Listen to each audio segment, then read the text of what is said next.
Good morning, everyone. Thanks so much for joining us at 7. I'm Tracey McCain. And I'm Nicole Nalepa in for Cailin Francis. And you are watching Eyewitness News right here on the Wax. We have a lot to get to, but first we do want to bring in meteorologist Gilardi, who has a check of your first alert forecast. And is it still raining out there, Jill? A little drizzly, dreary, especially to the southeast, but things have improved right here. So it is moving on the way out, and so will those thicker clouds too. So improvements as we go throughout today, but nonetheless, you can see across the eastern part of our state, really light rain, if not drizzle at this point in time. First alert live radar is picking up on it. So you go from a little bit of light rain just south of Haddam into Middlesex County over towards southern Windham County. Otherwise, it's just kind of a little drizzle. So nothing heavy anymore.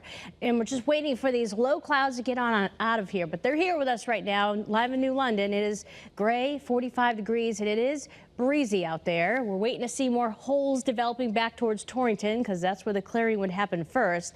The wind is telling the story this morning, and it is gusting to 35 in Hartford, 32 in Bridgeport, and it makes it feel like it's in the 20s and 30s. So it's a chilly feeling morning. So heading out there to go for a little walk to start off the day, you definitely need the jacket, and we'll be feeling in the upper 40s this afternoon with brightening skies. So just giving you a first alert, we have some frosty temperatures on tap for tomorrow morning. We'll let you know how long this little dip in temperatures lasts coming up in about 10 minutes. Caitlin? All right, thanks, Jill. Good morning, everyone. 7:02. Waking up here, it's April 1st. It's Tuesday. Thanks so much for joining us on the Wax. If you're getting ready to head out the door, we do still have those damp roads, maybe a little bit of wet road conditions. Looks like things are starting to dry out a little bit with that breeze. We're taking a live look here in Hartford, 91 north and southbound. Right as you're approaching on the southbound side, exit 32A and B to merge onto 84. Live look here in Middletown along Route 9, Waterbury 84 east and westbound in and out of the Mixmaster, and in Meriden along 691 east and westbound. Majority of the state actually pretty quiet, no crashes or major incidents. Daytime construction picks up between about 8:30 and 9 o'clock. Your drive times all looking pretty typical with a 99-minute ride. 95 southbound towards the George Washington Bridge. Let's quick check at your Connecticut Chevy First Alert traffic report driven by your Connecticut Chevy dealers. Well, another day, another reason to celebrate UConn women's basketball. The Huskies are on their way to the Final Four after a victorious night against USC in Washington. Channel 3, of course, your home for the UConn Huskies, and your reporter Marcy Jones is looking ahead to who the Huskies face next. Good morning, you guys. This is the 24th time that the Huskies are advancing to the Final Four. That's the most in NCAA history. Of course, fans are hoping that they'll do a repeat of what they did in 2016, the last time that they took home the national champion. Now let's turn things over to the man, the myth, the legend. We've got sports director Joe Zone, who's been on the road with the Huskies this whole time. He's going to break it down for us. If ever you wanted to see what a team win looks like, this one was it. Everybody practically really contributed to this win. It started with Sarah Strong, and then Caitlin Chen got hot. Paige all along the way, big in that third and fourth quarter. Azzi Fudd was 0 for 10. She made some baskets, a team win, and this is why UConn is going to the Final Four. And the numbers really do tell that story. Paige was the tournament's most outstanding player. She scored 31. Sarah Strong had 22.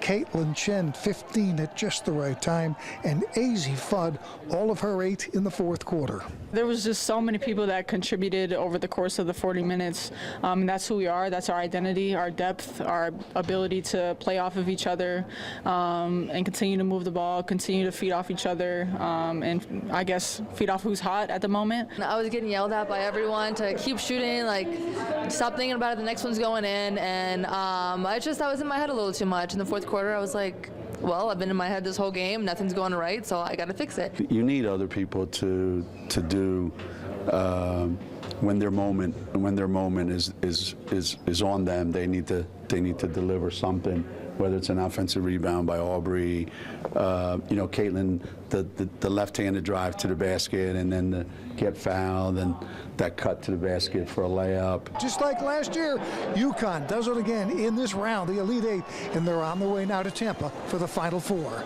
With the UConn women right here in Spokane, but on the way to Tampa. Joe Zone, Channel 3, Eyewitness News. We're so proud of how far they've come, and hopefully that they can shine bright on the court in the Sunshine State against UCLA this Friday. Your reporter in stores, Marcy Jones, Channel 3 Eyewitness News. And your sports reporter and your sports director, we should say, here at Channel 3, Joe Zone, is staying on the road with the Huskies as they keep dancing for their chance at the title. Yeah, right now he's on his way to Tampa, Florida for the Final Four. Good luck to the Huskies. We are all behind you. All right, breaking news just now into our newsroom, where a state police trooper is recovering after someone crashed into their vehicle. State police say it happened late last night on I-84 in East Hartford, right near exit 56. Police tell us the trooper was stopped to check out another crash when someone rear-ended their cruiser. The trooper is expected to be okay, and police say the driver who hit the cruiser was not hurt. Also breaking right now, we're learning more about an officer-involved shooting in Bridgeport. Yeah, Bridgeport police tell us that officers tried to stop a vehicle right at the intersection of Kossuth and Beecher Streets, and that's when the suspect got out of their car and ran away. An officer then shot the suspect, who later died at the hospital, and police say they found a gun at the scene.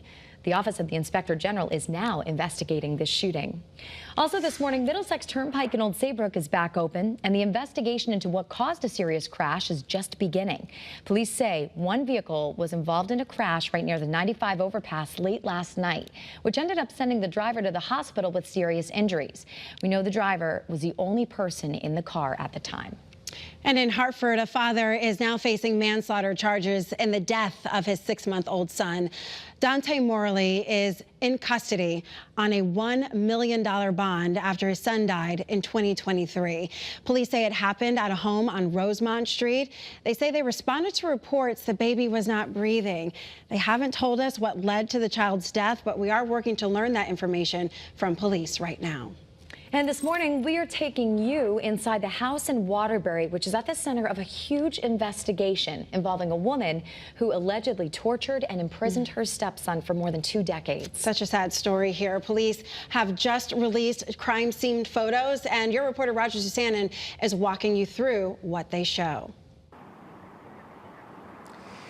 Yeah, this is yet another sad chapter in a very sad story here in Waterbury. You know, for weeks, we have been discussing the allegations that happened inside this home, and now for the first time we are catching a glimpse of what investigators walked into, what they call bone-chilling abuse. And I want you to take a look at your screen right now, because police say these photos, which appear to show exterior locks, could be crucial to their case. Prosecutors say the defendant, Kimberly Sullivan, used a slide lock and latch that secured her stepson's bedroom door from the outside, which allowed her to essentially imprison him inside a tiny 9-foot by 8-foot room for at least 22 hours a day for more than 2 decades. Now, as you can see, most of the home at this point is heavily charred, and that's because police say the victim, who was 32 when he was rescued, set a fire inside his bedroom last month in a desperate attempt to escape. The photos show multiple rooms. At this point,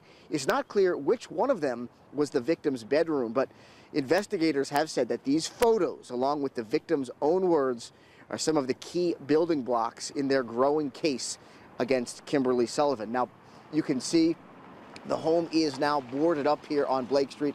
No one is living here right now. We're told Sullivan, who is out on bond, is staying with relatives. She is set to appear in court 3 weeks from today.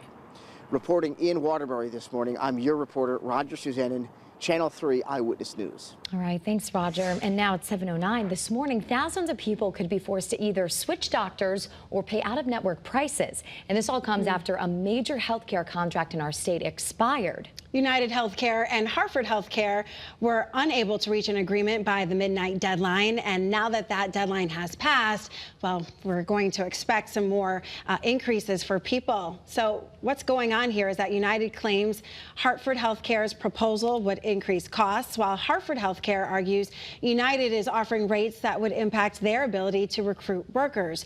The change impacts Medicare Advantage plans. Right now, commercial plans, which are the plans that most people have, will stay in network for 60 more days.